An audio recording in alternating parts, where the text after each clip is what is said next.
Hello everyone, we are in for the second video of the month of September for this year, and as I mentioned in the last video, the topic for today's video is going to be a little bit on a certain aspect of Welsh history. We are more going to look at how Wales ended up actually becoming part of England. That's what we're going to spend a majority of this on, but we're going to do a little bit of a prelude as well, seeing where did the Welsh people end up coming from? How did Wales even come into being as a nation of any sort? And this came a couple weeks ago. I had someone that had suggested to do a Welsh video, so I thought that would be a very interesting topic to do, given that I've done a little bit of the history videos of Ireland before. I've never done an early Irish history video, which could be another one I do, and just any of the Celtic nations in general. Their histories are rich, they're diverse, and it's quite sad to see what they've had to go through for the centuries, but it's also quite relieving to see that despite everything that's gone on, many of these six remaining Welsh cultures have managed to somewhat survive. Of course, one of them technically went extinct and then got reintroduced. Now, I believe it was Cornish. I don't know if Manx ever went extinct, but Cornish did go extinct for a time, and there's very few people today that can even speak the language after they retaught it. So that one is very much endangered. And you go to Scotland, and Scottish Gaelic, I believe, is pretty much on it's not very strong among a lot of the native Scotch people. And then the same thing in Ireland. Irish Gaelic is also not spoken by a wide majority of the population. It's not as endangered as Cornish or Manx, but it is getting up there. Surprisingly, Wales is unique among the six Celtic nations or languages, because the Welsh language is the only one that is not, of the Celtic languages that still exist, that is not classified as being endangered imminently. It is probably still a threatened language, but it is not endangered. There is a good majority of the population of Wales to this day who can still speak some Welsh. They might not be able to speak completely in Welsh, but they can speak some. And Wales is kind of overlooked nowadays because obviously it's part of the United Kingdom, and who is the main power in the United Kingdom? I don't think there's any judging the fact that England has had the main power in the United Kingdom ever since its formation, even though today it still has other it has other nations, and one that I don't know if I really call it a nation other than just a subdivision of another, because you have Scotland that's still part of the United Kingdom, England, obviously. You have Wales, and then you have the 6 counties out of Northern Ireland that when the rest of Ireland decided they were going to opt out and leave the United Kingdom, those 6 Protestant counties decided they wanted to stay and did not want to leave. But looking at the history of Wales here, we're going to more look at just the English conquest. That's what I want to make the focus of this on. But looking a little bit in the prelude, of course, to understand where the Welsh nation actually comes out of. And they're actually quite ancient. Well, the Welsh nation can trace its roots much more further back, natively to England, to Britannia, as we'll call it, than the English can. The English can only trace them as far back as the Anglo-Saxons, and the Anglo-Saxons were 2 different tribes that eventually merged. They also had the Jutes, but they came over in about the 5th, 6th century, so about the 500s AD, is shortly after the fall of the Western Roman Empire, is when the Anglo-Saxons ended up coming in, originally from around Denmark and northern Germany. So they're foreign invaders to England. That's where the English trace the majority of their heritage from. As for the Welsh, theirs goes back quite a bit further. They are a Celtic people, and they actually trace their heritage all the way back to the native Britons that had inhabited the British Isles from before the Romans even arrived. These were the same Britons that Rome ended up going to war with when they got there, that ended up staging rebellion after rebellion against Roman rule. This was the same Briton people that gave the isle its name, pretty much. And they had been there for maybe at least 1,000 years before the Romans had. Now, where we're going to start with this is more right around the time of Rome, in terms of, because we could go into the prehistory of Wales, we could go even further back, and it wouldn't so much correlate with what we're trying to do now. So right now we're just trying to look at where does the Welsh nation, or any sort of nationality, end up coming out of. And It wasn't until the time of Julius Caesar that Rome had secured a foothold in Britannia, and that's what the Romans had given the isle its name. And it was Julius Caesar, actually, who had actually brought the Romans into Britain. He invaded Britannia and set up a permanent Roman presence there. But the conquest was not complete before Caesar's death, and it would take another several more decades before Rome would complete the conquest that Caesar had begun and completely subjugate most of the British Isles. Now, as the Romans came in the final conquest is dated to be around the 60s AD, so probably about the time of Emperor Nero. But about the time of that happening, Rome ruled all of Britain with the exception of Scotland. And Scotland, what had happened was as the Romans came in and invaded native Britain, they ended up pushing the Celtic Britons away from the coast, away from where the areas the Romans were settling, because the Romans didn't want them there. They wanted their own citizens to settle there. So what ends up happening as the Romans push into Britannia is they push these native Celtic peoples to different areas of the British Isles. There's a good majority that go up north to where Scotland is now, and then there's also another majority of these guys that end up having two holdouts on England's western coast. One is in Cornwall, which is where the Cornish people would eventually come from, and the other is in Wales, which is eventually going to spawn the Welsh nationality during the Roman occupation. Now, the Picts are the ones that go north into Scotland, and the Picts, actually, the Romans get to a point that they don't want to even fight with these guys anymore. They think they've secured a pretty good stronghold in England, so it was about a century or so later that Emperor Trajan ends up, not Trajan, but Hadrian, Emperor Hadrian builds what is known as Hadrian's Wall in the north of England, which is the official border between basically England, Roman Britain, and those of the Celtic lands up north in Scotland. It was meant to keep them out, to keep them, separate from the Roman conquered lands. Now, Roman towns, however, would gradually be the dictating factor here, and they would spread in Roman Britain. Now, as for Wales, the area that would become Wales, it did not get blocked off like modern-day Scotland did. The Romans did go into Wales. They did go into the Celtic lands in Wales, mostly along the southern and eastern parts of what is now Wales, is where the Romans would end up settling.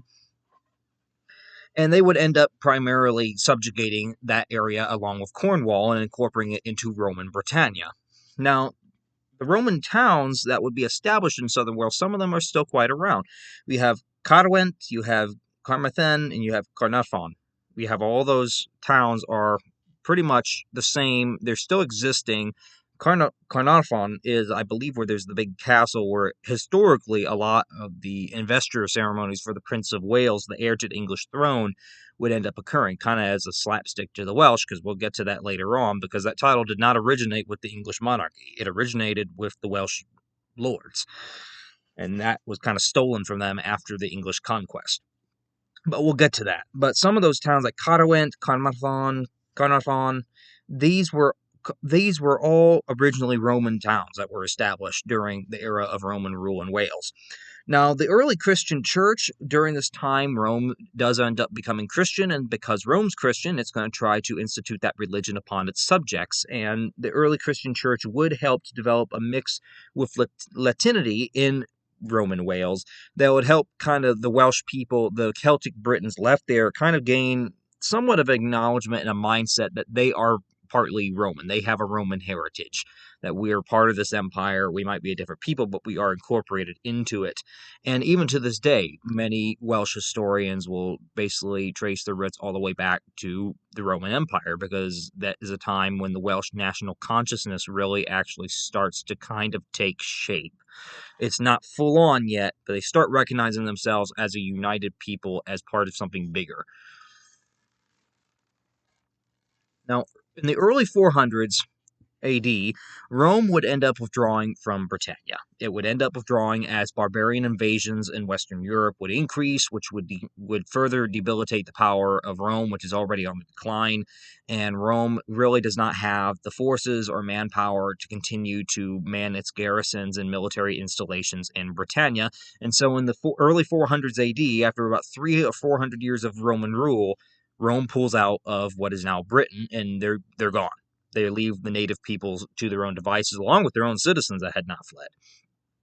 The native Picts and Britons that were left then proceeded to end up fighting with each other, trying to claim land now that the Romans were gone for their individual kingdoms and for their individual principalities that they were setting up on their own. Because, mind you, there's different peoples, but they're not all together united quite yet. So even though there's many Celtic Briton peoples, they're still fighting with each other. They're still fighting with each other for land, and they're fighting with their Pict neighbors to the north and with their Scots and Gaelic neighbors out to the west over in Ireland. They're still fighting in the British Isles after the Romans leave. And this is the situation that we end up seeing at about the time of 8500. This is just before the Anglo-Saxon invasions of England come. So this is like right between when the Romans pull out and by the time the Anglo-Saxons are coming in.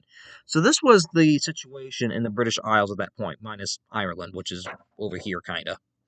But in Britain, the Picts are up here in what is now Scotland. These are the Picts.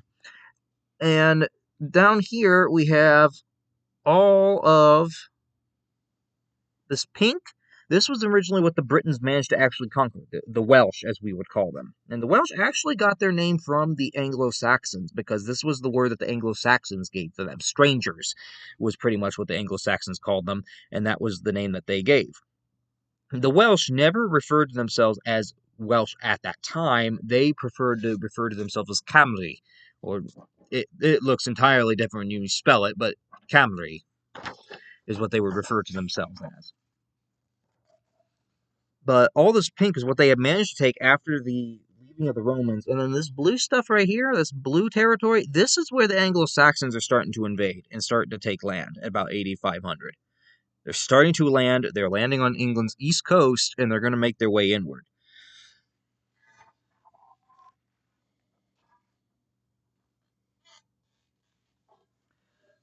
So what would end up happening was, by the time that these different Celtic peoples in Britain are done fighting with themselves, between the native Britannic people and the native Pict people that were fighting with themselves, the Anglo-Saxons and the Jutes arrive from Denmark and northern Germany, and they end up driving a whole new wedge into any kind of Celtic conflict that's going on, because now we got a massive enemy coming from overseas, an invader. And the Angles and Saxons would eventually merge into the Anglo-Saxon people, the predecessor of the modern English people, and they would end up conquering southern and eastern Britain. The Britons that were then left in Wales, as they got pushed back again into where they had been, the Britons that are left in Wales began to form several kingdoms shortly after the Anglo-Saxon conquest, partly probably as a response trying to protect themselves, and they thus deemed that a kingdom with a strong ruler and a strong military would be able to defend itself much better than a disorganized band of Celtic tribes. So the Britons that are left in Wales, they begin to form several kingdoms in the centuries after the Anglo-Saxon conquest. Among the largest are Gwynedd and Powys, and these are the two largest Welsh kingdoms that end up being formed during this time. And they are allied for a time, shortly after, with the neighboring Anglo-Saxon kingdom of Mercia, which is one of the largest of the Anglo-Saxon kingdoms that gets established in central England.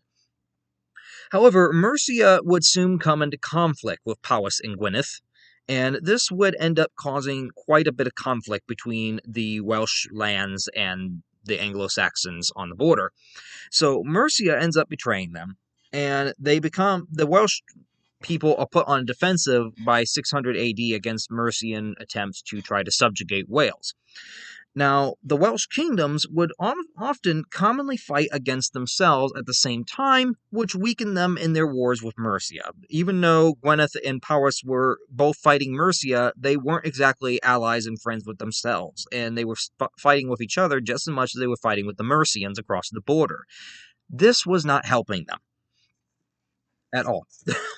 Now, the Welsh and the Mercians would eventually settle some sort of a peace settlement. What would come about from this was the Mercian king Offa would build what is known as Offa's Dyke, which was a large linear earthwork almost the entire length of the modern-day border between Wales and England. And this would act as somewhat of a protection measure for the Mercian border to protect against any further Welsh raids, mostly from Powys, but also from Gwynedd, if that ever come about. But it was the Mercian attempt to kind of stand guard on the border with these Welsh tribes and kind of keep them out of Mercia. That was the goal and attempt there. Now, there were multiple Welsh rulers who would try to unite the kingdoms, but they would see only limited success. And it wasn't until the time of the Viking invasions that one of these Welsh lords or kings ends up actually having some success with that goal. And mind you, I'm going to mention this right now. Perhaps one of the biggest problems with why Wales ended up never establishing itself fully as a quote-unquote native nation kingdom at that time. I mean, it's very much a nation. It's not, there's no question of that. But at the time when there's kingdoms evolving in Europe, you know, you have like the kingdom of kingdom of the Franks, you have the kingdom of the Visigoths, you have the kingdom of the Ostrogoths, you have the Holy Roman Empire coming about, you have the kingdom of England that's coming about, the kingdom of Alba or Scotland to the north. The reason that Wales never really coalesces into one single political entity during that time was because of the constant infighting between the different Welsh kings and lords that are just constantly fighting with each other, wanting more land, wanting all the others to submit to them. None of them were willing to draw peace. It's human nature. But that same consequence would end up kind of, I think, weakening the Welsh by the time the English come along to decide to finish off Wales once and for all. That disunity, in some ways, it would work for them later on, but it mostly worked against them. It prevented them from really acting on accordance and cooperating with other nations in the way that we would expect in terms of diplomacy, because you weren't representing necessarily all of the Welsh people, and that was a problem. Now, as we mentioned, multiple Welsh rulers would try to unite the kingdoms, but only saw limited success until the time of the Viking invasions in the 800s AD. The first Welsh king to actually gain some sort of unity with some of the other kingdoms was Rhodri Mawr. And Rhodri, or Rhodri the Great, as some people might call him, he was from the kingdom of Gwynedd, and he managed to unite with Powys. He managed to unite Gwynedd and Powys, two of the largest Welsh kingdoms that were in existence at that time, together. And Rhodri had kind of actually managed to beat back the Vikings on multiple occasions. He was someone that could keep them back. And that might have had an impact on why he was able to unite these two kingdoms, because he was seen as a very strong leader, a very strong figure who could kind of actually protect them during that time. The remaining Welsh kingdoms did not want to turn to Rhodri's rule. They decided they were going to resist it. They did not want to become part of this united kingdom with Gwynedd and Powys, and they decided that we're going to turn to the neighboring Anglo-Saxon kingdom of Wessex, and we're going to turn to them to resist the attempt by Rhodri and his sons that would follow him to being annexed into this new Welsh kingdom that he's trying to build.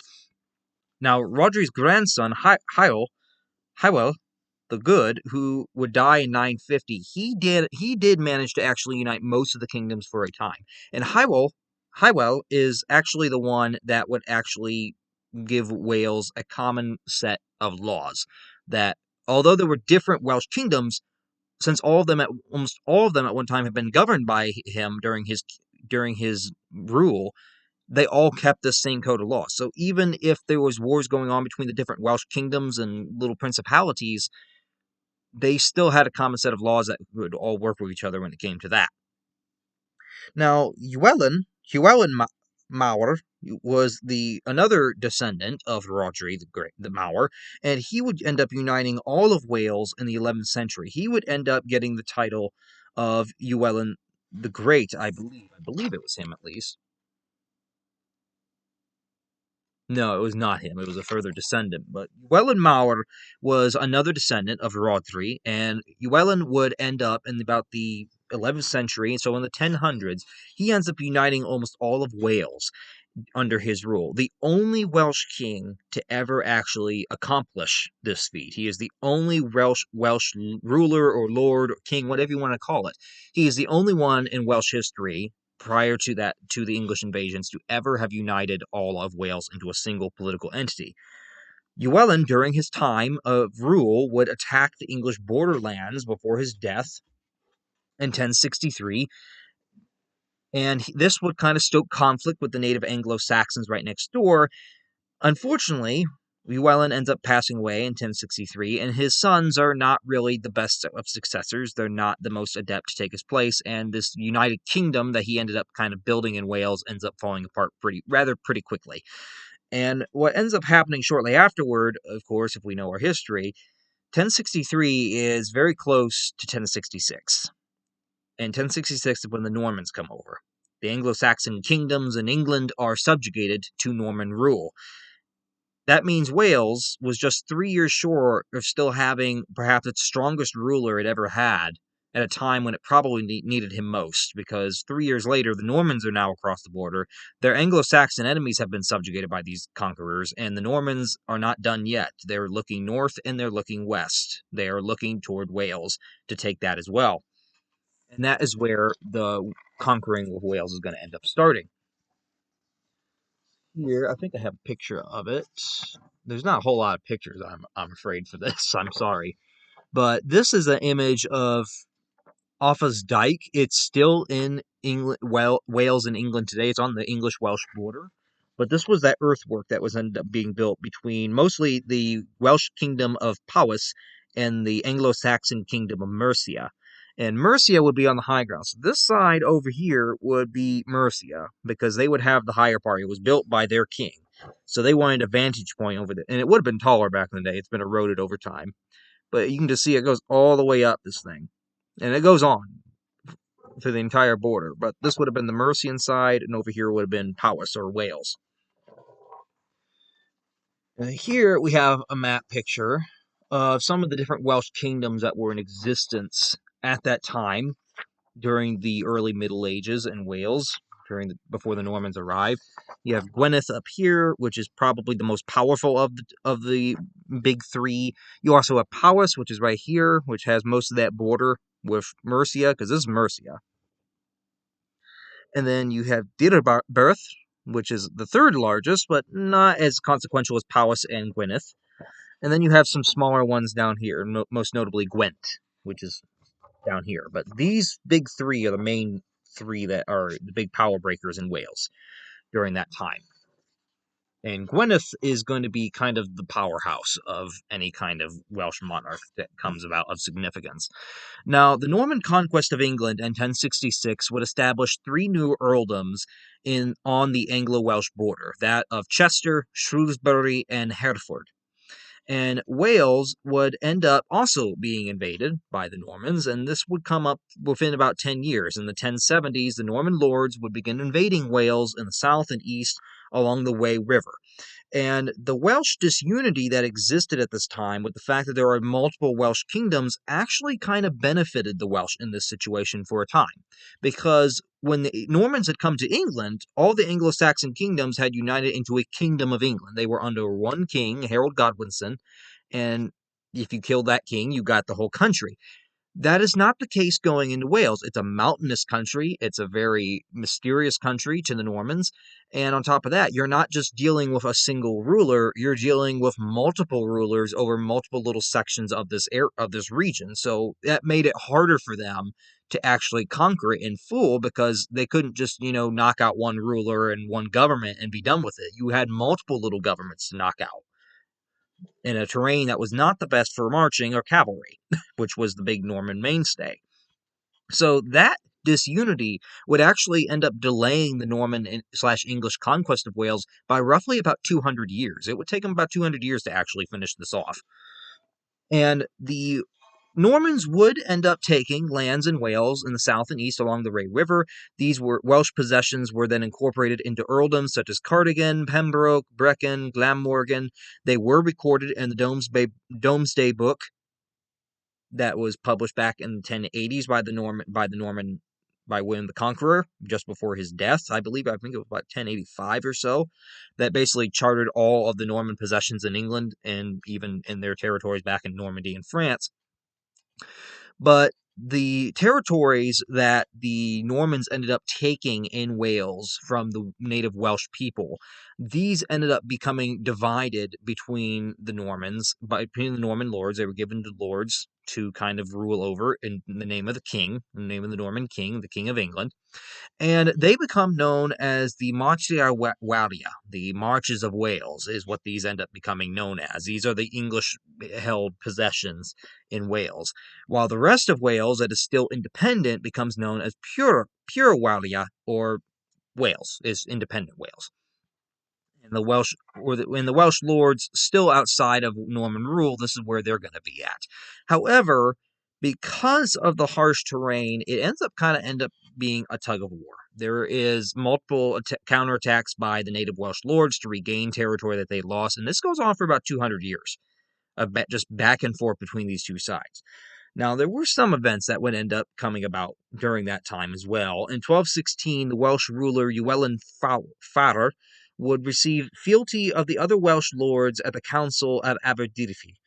And at this council that happened in 1216, Llywelyn, I'm just going to say another King Llywelyn, the Welsh ruler Llywelyn, he ends up receiving fealty from these other Welsh lords, which means they're submitting to him. They're announcing that we will follow you, you are reigning over us. And he becomes the first quote-unquote Prince of Wales, which was a title, basically whoever was the highest ruler that the other Welsh lords and nobility would submit to got this title. It did not mean that you ruled a united kingdom, it just meant that you kind of held a very, very loose unity among them. I think another comparable position would be if we go to medieval Ireland at this time before the Normans come about. Ireland had also many Gaelic kingdoms, just like the Welsh have different kingdoms of their own. But they did have what was called a high king, which would kind of be the uniting factor that all these other Gaelic kings in Ireland had to swear loyalty to and fealty to. They had to swear to the High King, who kind of presided a little bit over them all. He wasn't a ruler of a united Ireland, but he kind of had a sway over all the kingdoms. And I think that is the closest thing I could probably compare this to, is it would be similar to how that had worked. Now, Hywel would become the first Prince of Wales. However, this title was never officially recognized by England at that time. It was only recognized by the Welsh lords, and not all the Welsh lords recognized it. It wasn't every one of them. And it was more of a local title. It wasn't something that any foreign nation officially recognized quite yet.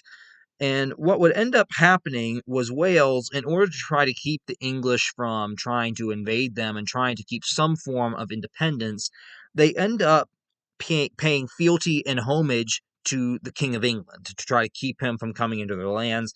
And this would win English recognition of Wales as a semi-independent state. That pretty much what Wales has become at this point. They can't resist an English invasion full on, so they're willing to pay indemnities, they're willing to pay money and resources and gold and silver to the English king just to keep him out of Wales. So what Wales has pretty much become at this point is a vassal state. It's independent in name, but in reality, it's pretty much subservient to England because England is really pulling the strings here. England could topple it at any time that it chooses. So Wales ends up becoming pretty much a vassal state by the year 1200 in this war with the English. And then we have the last Welsh king who's really going to have any sort of an impact here, and that is Llywelyn the Great, also known as Llywelyn the Last. And he ends up truly being the last of the Welsh princes that had come there. And Llywelyn the Great would reunite the kingdom of Gwynedd, but his attempts to unite all of Wales into a single political entity would end up failing with his death. And it was Llywelyn the Great that managed to actually somewhat get Wales on even footing. He took back a bunch of the lands the English had taken from them in the 2 centuries prior, and he really ends up, it looks like Wales could possibly, rise up against England for a time, and then he ends up dying and everything goes to crap. His sons would dispute over who should succeed, which allowed England to then play both of them off of each other when Llywelyn would die in 1240. His grandson, which was actually the true Llywelyn last, or Llywelyn ap Gruffudd, and he was the grandson of Llywelyn the Great. Llywelyn ap Gruffudd would eventually stabilize Gwynedd under his rule and would secure recognition officially as Prince of Wales from the English King Henry III in the year 1267. The only time an English ruler ever officially recognized any Welsh lord as the Prince of Wales. The only time that was ever done.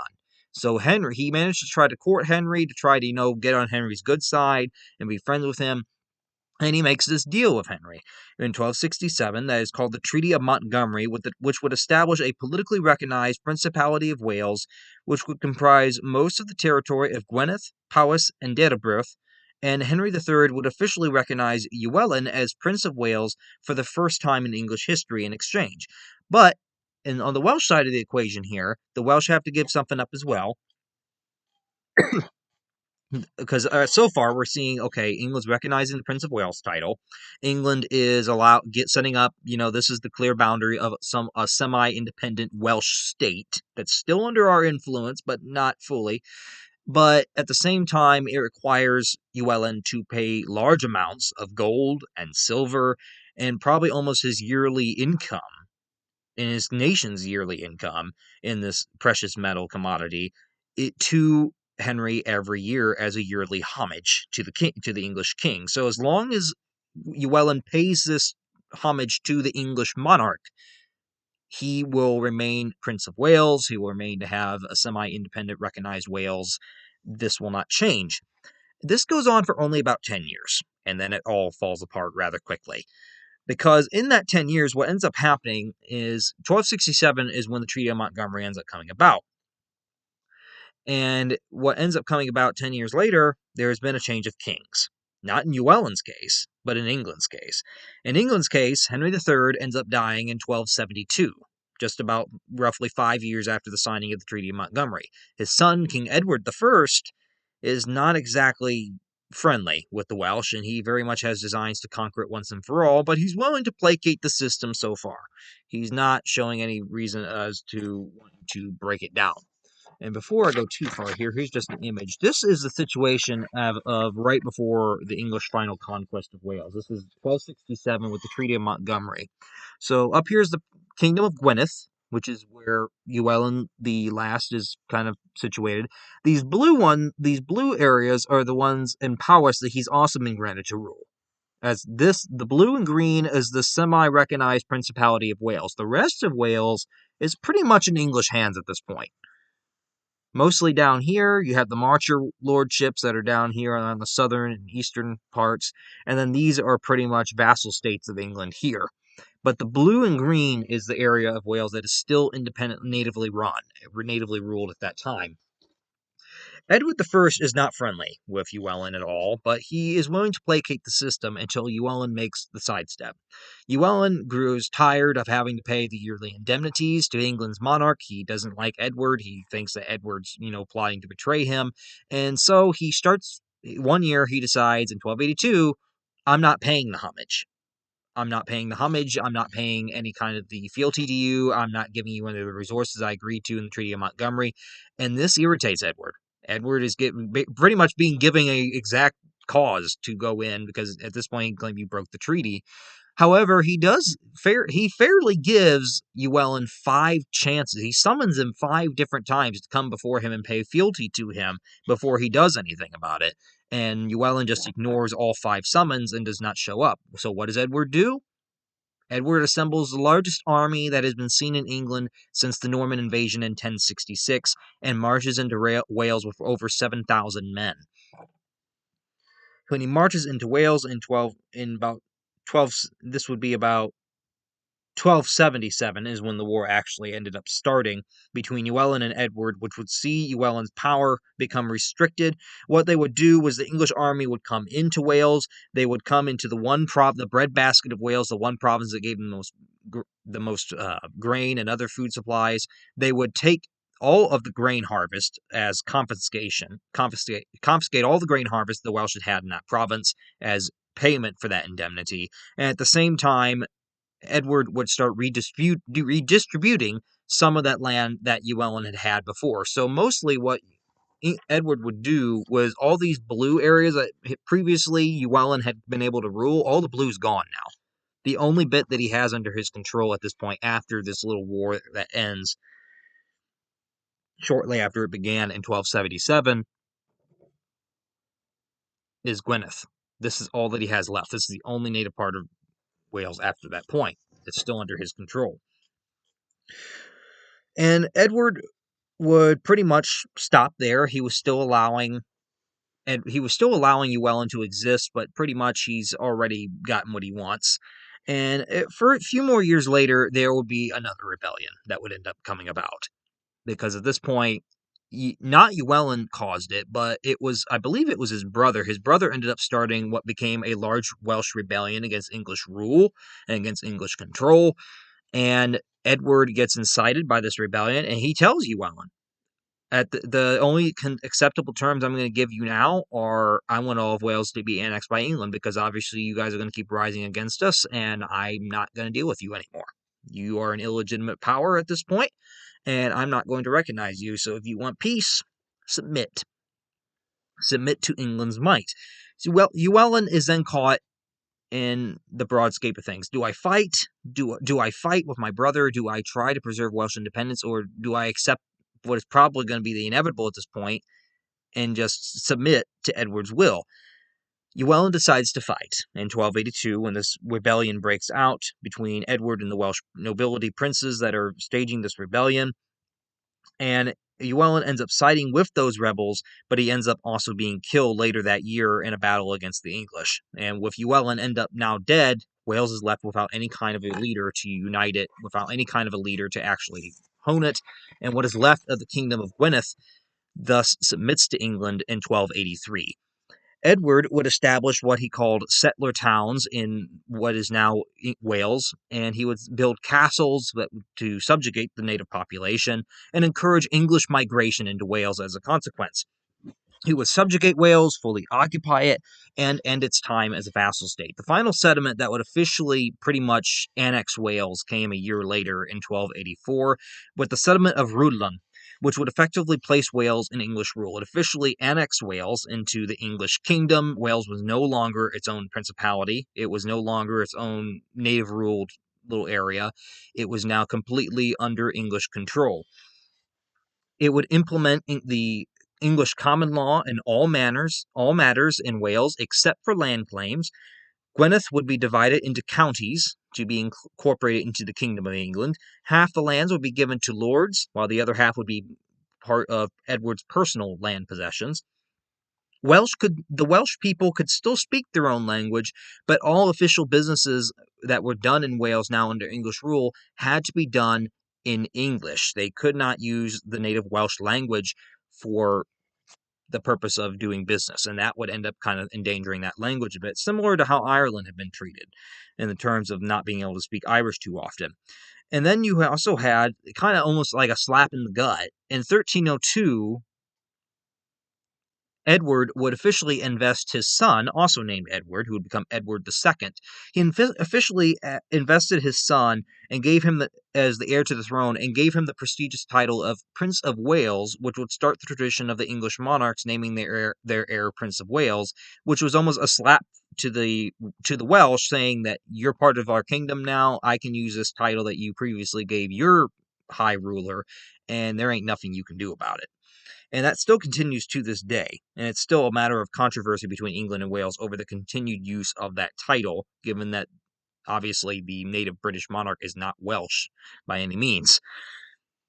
Well, they might be in some degree, because you do have Henry VII in there, but it's not by much.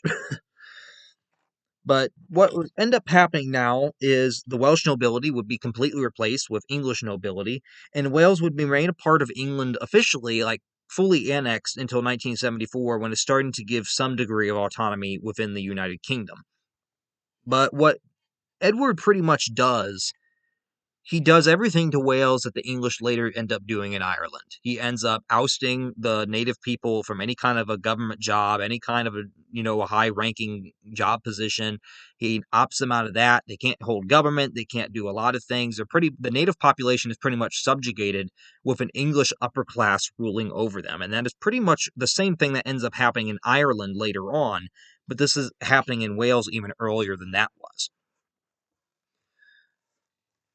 But that is pretty. So, about the year 1284, the 1280s, about between 1282 and 1284, what had remained of the independent Celtic Briton Welsh little kingdoms of Wales were finally pretty much annexed into the Kingdom of England, and Wales ceased to be a separate political entity, at least for a time. Nowadays, it is getting back there, but it's not perfect. It's still part of the United Kingdom. It's still pretty much ruled primarily by England, but it's starting to really start out its roots again. So that is, I think, it for this video. Not the most detailed, I understand, because there are some aspects that are just you could do probably a 4-hour video on some of the stuff that I found. But I wanted to do a general overview of where did Wales come from, and how did Wales even become part of the United Kingdom? How did that even come about? Because obviously they probably didn't choose it. And in the future, we might also do a video regarding like maybe some early medieval Irish history as well. We could also look at how does Scotland come in there, because Scotland is really the only one of the Celtic nations, I think, that actually manages to, in a way, win, because it is the Scottish king in 1603 that becomes King of England. So in a way, Scotland is the only Celtic power, I think, that ended up actually winning against the English in a way. But that's something we could look at in the future. But again, just something I wanted to take a brief look at because it had been suggested. Not the most detailed, I understand, because there's probably people that can explain this a lot better than I can, because Welsh history and any Celtic history in general, it can be quite confusing at times. And Welsh history is no doubt that way, because Welsh history, in true part, there's just so much disunity and infighting amongst the Welsh that it's hard to track events at times over who's responsible for what, who did what, how long did this last. It isn't as purebred as a country that managed to come together all at once. There's just so much infighting that had happened that it plagued the Welsh up until the day of the English conquest. So that concludes for this video. So if anyone has any questions, any comments, anything they want to add, please sure to put that in the comments section. We will be back for next week for our final video for September. I think it'll be a final video because I think we only have maybe one day the following week of September, 1 or 2, and then it's October. So we're already coming to the Halloween month already. So until next week, we'll see you all back then. We'll see you all back here then for our next video. So hopefully everyone has a good rest of their weekend, good rest of their week, and we'll see you back here for that.